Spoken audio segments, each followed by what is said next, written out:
SIT ಕಾಲಾವಕಾಶ ಮೀರಿದ ಮೇಲೆ ರೇವಣ್ಣ ಬಂಧನ ಆಗಿದೆ ಅಂತ ಕಲಬುರಗಿಯಲ್ಲಿ ಸಚಿವ ಪ್ರಿಯಾಂಕ್ ಖರ್ಗೆ ಹೇಳಿಕೆ ಕೊಟ್ಟಿದ್ದಾರೆ. ಕಾನೂನಿನ ಪ್ರಕಾರ ಎಚ್ಡಿ ರೇವಣ್ಣ ಅರೆಸ್ಟ್ ಆಗಿದ್ದಾರೆ. ಸಂತ್ರಸ್ತರಿಗೆ ನ್ಯಾಯ ಒದಗಿಸುವ ಕೆಲಸವನ್ನ ಮಾಡ್ತೇವೆ.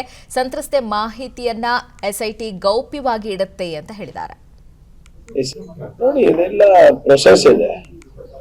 ಕಾನೂನಿನ ಏನು ಪ್ರೊಸೆಸ್ ಇದೆ ಅದ್ರ ಪ್ರಕಾರ ಇವತ್ತು 2 ಪ್ರಕರಣ ಅವ್ರ ಮೇಲೆ ದಾಖಲಾಗಿದೆ. ಅದ್ರ ಮೇಲೆ ತನಿಖೆ ಕರೆಸಿದ್ದಾರೆ.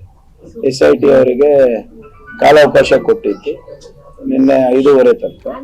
ಅದು ಮೀರಿದ ಮೇಲೆ ಅವ್ರಿಗೆ ಬಂಧನ ಮಾಡಲಾಗಿದೆ. ಏನೇ ಇದ್ರೂ ಕೂಡ ಇದರ ಸತ್ಯಾಂಶ ಏನಿದೆ ಅದು ಹೊರಗೆ ಬರಲಿಕ್ಕೆ ನಮ್ಮ ಮಹಿಳೆಯರು ಯಾರಿದ್ದಾರೆ ಅವರಿಗೆ ನ್ಯಾಯ ಒದಗಿಸ್ಕೊಡ್ಲಿಕ್ಕೆ ಸರ್ಕಾರ ಬದ್ಧ ಆಗಿದೆ.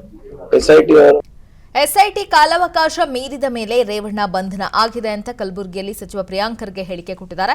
ಕಾನೂನಿನ ಪ್ರಕಾರ ಎಚ್ಡಿ ರೇವಣ್ಣ ಅರೆಸ್ಟ್ ಆಗಿದ್ದಾರೆ. ಸಂತ್ರಸ್ತರಿಗೆ ನ್ಯಾಯ ಒದಗಿಸುವ ಕೆಲಸವನ್ನ ಮಾಡ್ತೇವೆ. ಸಂತ್ರಸ್ತೆ ಮಾಹಿತಿಯನ್ನ ಎಸ್ಐಟಿ ಗೌಪ್ಯವಾಗಿ ಇಡುತ್ತೆ ಅಂತ ಹೇಳಿದ್ದಾರೆ. ನೋಡಿ, ಇದೆಲ್ಲ ಪ್ರೊಸೆಸ್ ಇದೆ.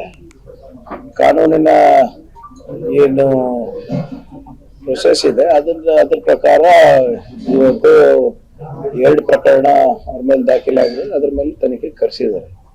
SIT ಅವರಿಗೆ ಕಾಲಾವಕಾಶ ಕೊಟ್ಟಿತ್ತು ನಿನ್ನೆ 5:30 ತನಕ. ಅದು ಮೀರಿದ ಮೇಲೆ ಅವ್ರಿಗೆ ಬಂಧನ ಮಾಡಲಾಗಿದೆ. ಏನೇ ಇದ್ರೂ ಕೂಡ ಇದರ ಸತ್ಯಾಂಶ ಏನಿದೆ ಅದು ಹೊರಗೆ ಬರಲಿಕ್ಕೆ ನಮ್ಮ ಮಹಿಳೆಯರು ಯಾರಿದ್ದಾರೆ ಅವರಿಗೆ ನ್ಯಾಯ ಒದಗಿಸ್ಕೊಡ್ಲಿಕ್ಕೆ ಸರ್ಕಾರ ಬದ್ಧ ಆಗಿದೆ. ಎಸ್ಐಟಿ ಕಾಲಾವಕಾಶ ಮೀರಿದ ಮೇಲೆ ರೇವಣ್ಣ ಬಂಧನ ಆಗಿದೆ ಅಂತ ಕಲಬುರಗಿಯಲ್ಲಿ ಸಚಿವ ಪ್ರಿಯಾಂಕ್ ಖರ್ಗೆ ಹೇಳಿಕೆ ಕೊಟ್ಟಿದ್ದಾರೆ.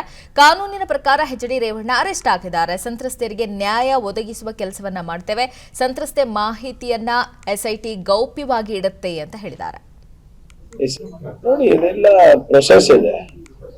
ಕಾನೂನಿನ ಏನು ಪ್ರೊಸೆಸ್ ಇದೆ ಅದ್ರ ಪ್ರಕಾರ ಇವತ್ತು 2 ಪ್ರಕರಣ ಅವ್ರ ಮೇಲೆ ದಾಖಲಾಗಿದೆ. ಅದ್ರ ಮೇಲೆ ತನಿಖೆ ಕರೆಸಿದ್ದಾರೆ. SIT ಅವರಿಗೆ ಕಾಲಾವಕಾಶ ಕೊಟ್ಟಿತ್ತು ನಿನ್ನೆ 5:30 ತನಕ. ಅದು ಮೀರಿದ ಮೇಲೆ ಅವ್ರಿಗೆ ಬಂಧನ ಮಾಡಲಾಗಿದೆ. ಏನೇ ಇದ್ರೂ ಕೂಡ ಇದರ ಸತ್ಯಾಂಶ ಏನಿದೆ ಅದು ಹೊರಗೆ ಬರಲಿಕ್ಕೆ ನಮ್ಮ ಮಹಿಳೆಯರು ಯಾರಿದ್ದಾರೆ ಅವರಿಗೆ ನ್ಯಾಯ ಒದಗಿಸ್ಕೊಡ್ಲಿಕ್ಕೆ ಸರ್ಕಾರ ಬದ್ಧ ಆಗಿದೆ. SIT ಅವರು ಅನುಕ್ಷಣದ ಸುದ್ದಿಗಳಿಗಾಗಿ ವಿಸ್ತಾರ ನ್ಯೂಸ್ ಯೂಟ್ಯೂಬ್ ಚಾನೆಲ್ ಸಬ್ಸ್ಕ್ರೈಬ್ ಮಾಡಿ. ಹೊಸ ಸುದ್ದಿಗಳ ನೋಟಿಫಿಕೇಶನ್ಗಾಗಿ ಬೆಲ್ ಐಕಾನ್ ಕ್ಲಿಕ್ ಮಾಡಿ. ಲೇಟೆಸ್ಟ್ ಅಪ್ಡೇಟ್ಸ್ಗಾಗಿ www.vistaranews.com ವೆಬ್ಸೈಟ್ಗೆ ವಿಸಿಟ್ ಮಾಡಿ. ಅಂಗೈಯಲ್ಲೇ ಜಗತ್ತಿನ ಸುದ್ದಿ ತಿಳಿಯಲು ವಿಸ್ತಾರ ನ್ಯೂಸ್ ಕನ್ನಡ ಆಪ್ ಡೌನ್ಲೋಡ್ ಮಾಡಿ.